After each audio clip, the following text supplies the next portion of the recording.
একটা ছেলে যখন পাশ করে, যখন বিশ্ববিদ্যালয় অথবা ভালো কোনো স্থানে চাকরি পাশ করে সে ভালো চাকরিতে যায়, সে মানুষের কাছে বলতে, মানুষ থেকে শুনতে সে ভালোবাসে। সে নিজের মধ্যে একটা গর্ববোধ করে যে আমি একটা ভালো চাকরি করি। অন্যের থেকে শুনতে ভালোবাসে যে আমি একটা ভালো চাকরি করি, তাফাকুর করে, অর্থাৎ নিজের মধ্যে গর্ব করা। এটা মানুষের মধ্যে একটা চাহিদা বেড়ে যায়, ঠিক না? এই কথাগুলি কে বলতেছেন? কে বলতেছেন? আল্লাহ বলতেছেন তোমরা পছন্দ করো নিজেদের গর্বটা মানুষের কাছে বলতে, নিজের অবস্থানটা মানুষের কাছে প্রকাশ করতে গর্ব করো। এরপরে এরপর বয়সের একটা সীমায় চলে যাও। ওয়াতাকাসুরুন ফিল আমওয়াল ওয়াল আওলাদ, চাকরি করার পর সাথে সাথে কিন্তু অর্থ বাড়ানোর তার চাহিদা থাকে না। চাকরির সাথে সাথে, ব্যবসার সাথে সাথে সে সাথে সাথে চাকরি, তার অর্থ বেড়ে যাক, এটা চায় না।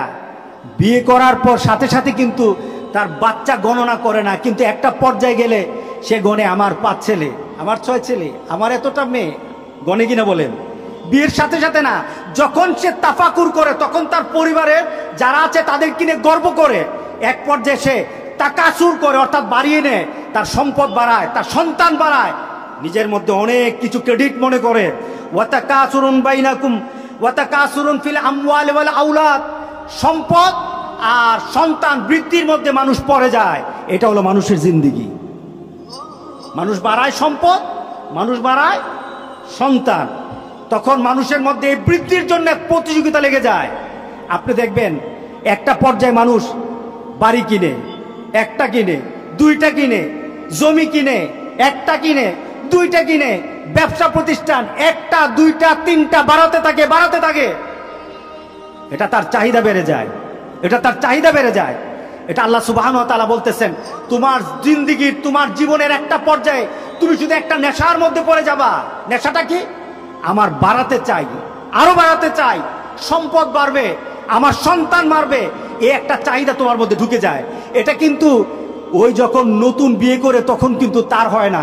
যখন সে নতুনভাবে ব্যবসা আরম্ভ করে চাকরিতে ঢুকেছে তখন থাকে না, কিন্তু এক পর্যায়ে চলে যায়, ঠিক না?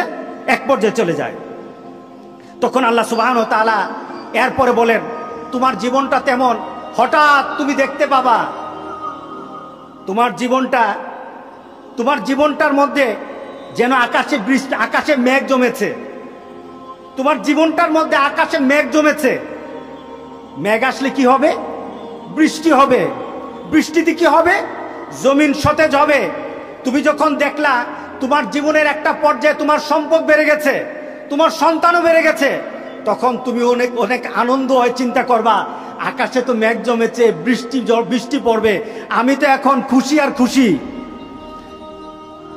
অনেকদিন আগে এক বাপের সাথে কথা বলতেছিলাম, এক বাবা, তার সাথে কথা প্রসঙ্গে বললাম যে আপনার কি অবস্থা, কেমন আছেন?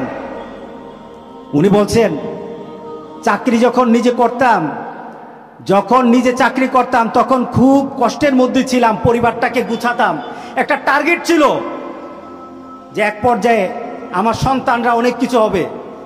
আজকে আমার অনেক কিছু হয়ে গেছে, আমার সম্পদ হয়েছে, সম্পদ বেড়েছে, সন্তান হয়েছে, সন্তান বেড়েছে, কিন্তু উনি টের পায় নাই উনার জীবনের মধ্যে কিন্তু হলুদ বর্ণ ধারণ করেছে, ঠিক না? উনার জীবনে কিন্তু হলুদ বর্ণ ধারণ করে ফেলেছে।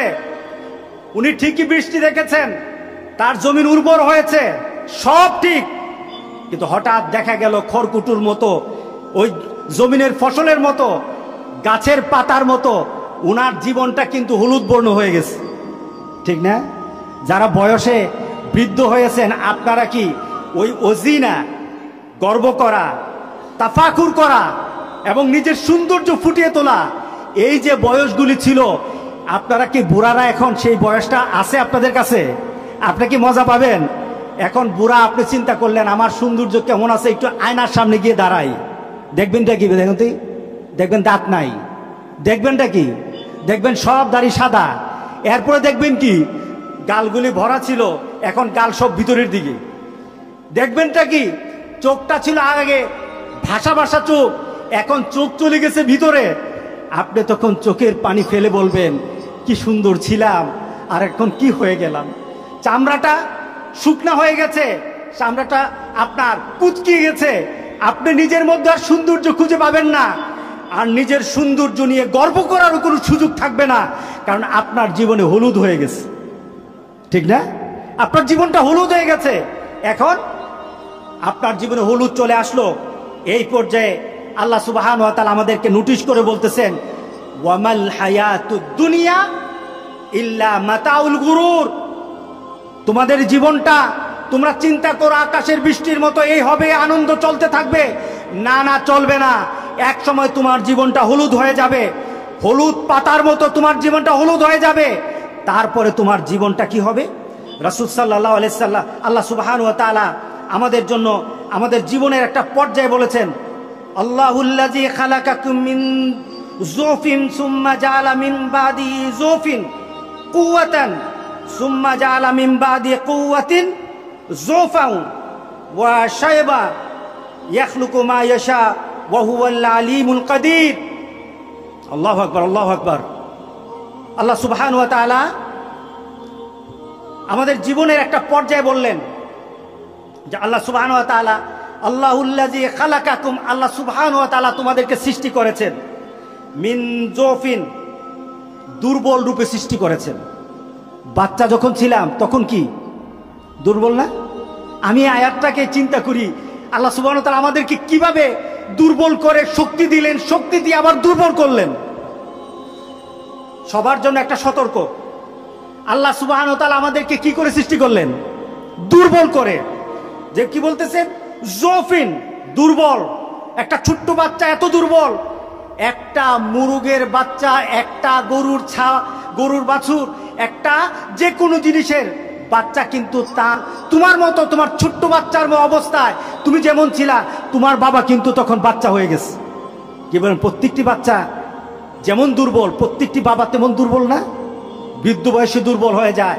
শুধু দুর্বল না, আল্লাহ সুবহানাহু ওয়া তাআলা তাকে আরো দুর্বল করবেন। তোমার বাবা যখন বয়সের মানে চলে আসে, একটা পর্যায়ে চলে আসে, শুধু জোফান না, শুধু দুর্বলতার দিক থেকে নয়, তাকে আমি বৃদ্ধের দিক থেকে আমি তাকে দুর্বল করে দেই, ডবল দুর্বল।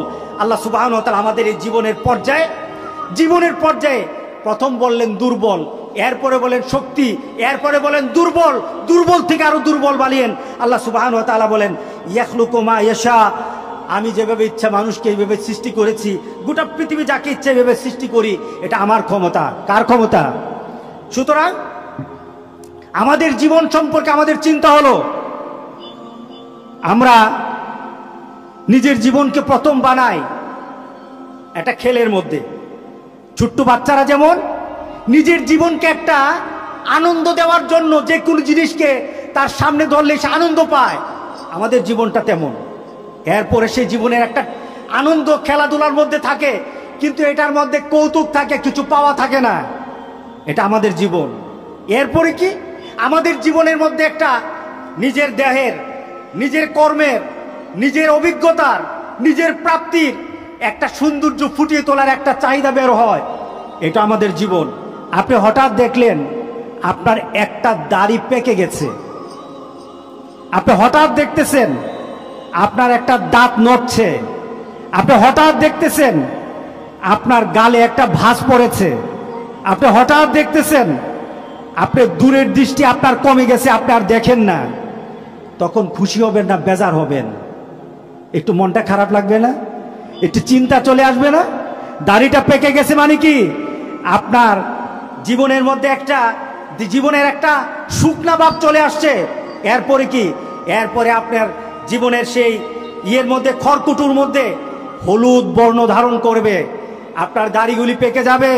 এরপরে পাকতে পাকতে এক সময় আপনি খড়কুটোর মতো হয়ে যাবেন, অর্থাৎ আপনার মৃত্যু এসে আপনাকে ফ্ল্যাট করে দিবে। আপনার মৃত্যু আপনাকে সবকিছু থেকে মিটিয়ে দিবে। আপনার সৌন্দর্য, আপনার খেলাধুলা, আপনার দুনিয়া সম্পর্কে আপনার নিজের জীবনের তাফাকুর করা, আপনার জীবনের তাকাসুর করা, বৃদ্ধি পেয়ে আপনার জীবনকে আনন্দিত করা, সব কিছু আপনাকে খড়কুটোর মতো আপনাকে মিটিয়ে দিবে। জীবনে আর কোনো চাহিদা থাকবে না।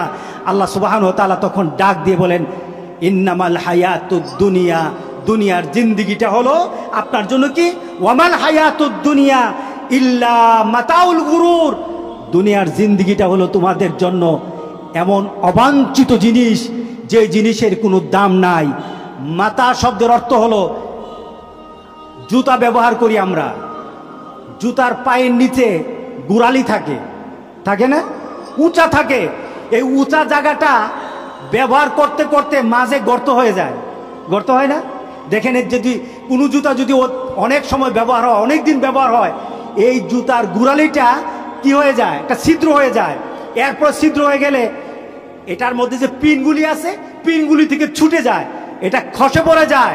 জুতার পরিত্যক্ত গোড়ালি যেটা আছে, ব্যবহার করে আপনি ফেলে দিয়েছেন, ক্ষয় করে ফেলেছেন, যেটার আপনার ব্যবহার করার কেউ থাকবে না, কেউই খেলার হিসাবেও নিবে না, কেউই এটাকে ব্যবহার করবে না।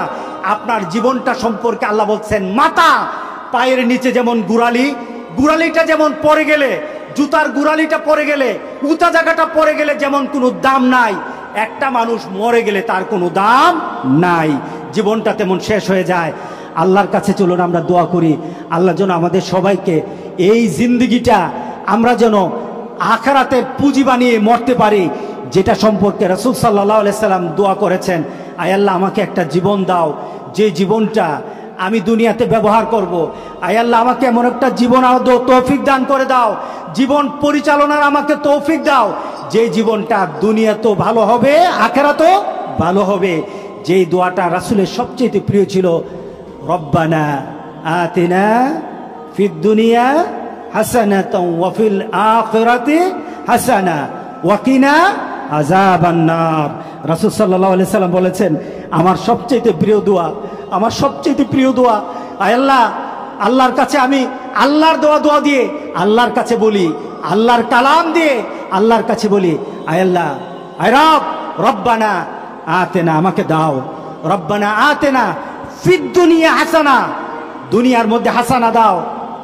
খেলাধুলা নয়, নিজের সৌন্দর্য প্রকাশ নয়, নিজে গর্ব করা নয়, নিজের সম্পদ আর নিজের সন্তান নিয়ে গর্ব করা নয়, আমাকে দাও এমন একটা জীবন, হাসানা যেন হয়, ওয়াফিল আখিরাতে হাসানা, আর আখিরাতেও যেন হাসানা হয়ে আমি জান্নাতে যেতে পারি, এমন একটা জীবনের মূল্য আমাকে দান করে দাও। সবাই বলে আল্লাহুম্মা আমিন।